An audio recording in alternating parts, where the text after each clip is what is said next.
ঢাকার জ্যামে প্রতিদিন আপনার কত ঘন্টা নষ্ট হয়? 2 ঘন্টা, 4 ঘন্টা? এই জ্যাম তাড়াতে মেট্রো রেল তো এলো, কিন্তু এখন কথা হচ্ছে মনোরেল নিয়ে।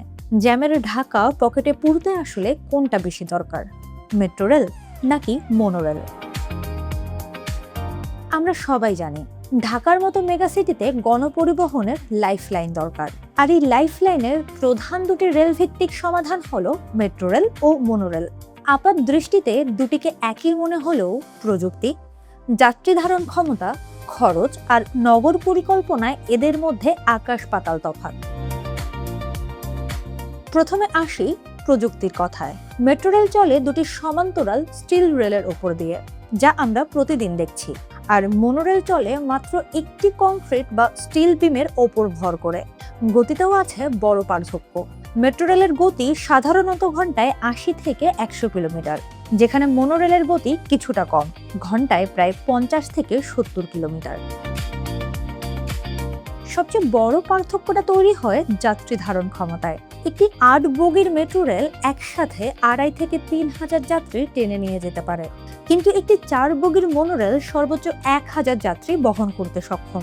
অর্থাৎ ট্রাফিক জ্যামের মূল করিডোর বা মেইন রাস্তায় মেট্রো রেলের কোনো বিকল্প নেই। তাহলে মনোরেলের দরকারটা কি? মনোরেলের আসল ম্যাজিক হলো এর নির্মাণ খরচ আর জায়গার ব্যবহারে। মনোরেল তৈরি করতে মেট্রো রেলের চেয়ে অনেক কম খরচ হয় এবং এটি অত্যন্ত সরু ও ঘনবসতিপূর্ণ এলাকায় সহজে বসানো যায়। ঢাকার যেসব আঁকাবাঁকা বা সরু রাস্তা আছে, যেখানে মেট্রো রেলের পিলার বসানো অসম্ভব, সেখানে মনোরেল খুব সহজে বাঁক নিয়ে চলতে পারে।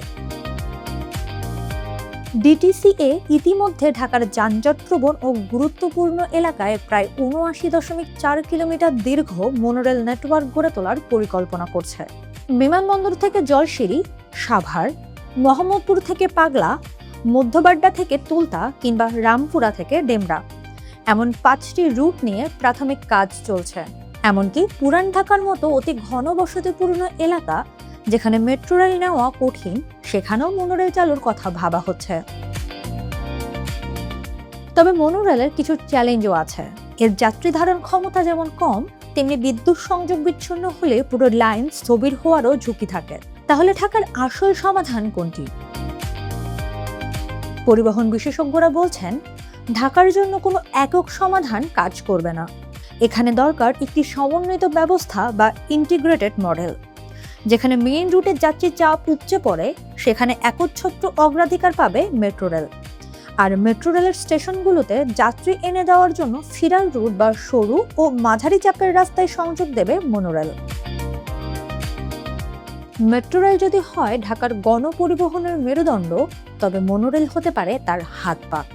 এই দুইয়ের পারফেক্ট কম্বিনেশনই পারে ঢাকাবাসীকে জ্যামমুক্ত একটি সকাল উপহার দিতে। আপনার কি মনে হয়, ঢাকা কি 2029 সালের মধ্যে মনোরেল দেখতে পাবে?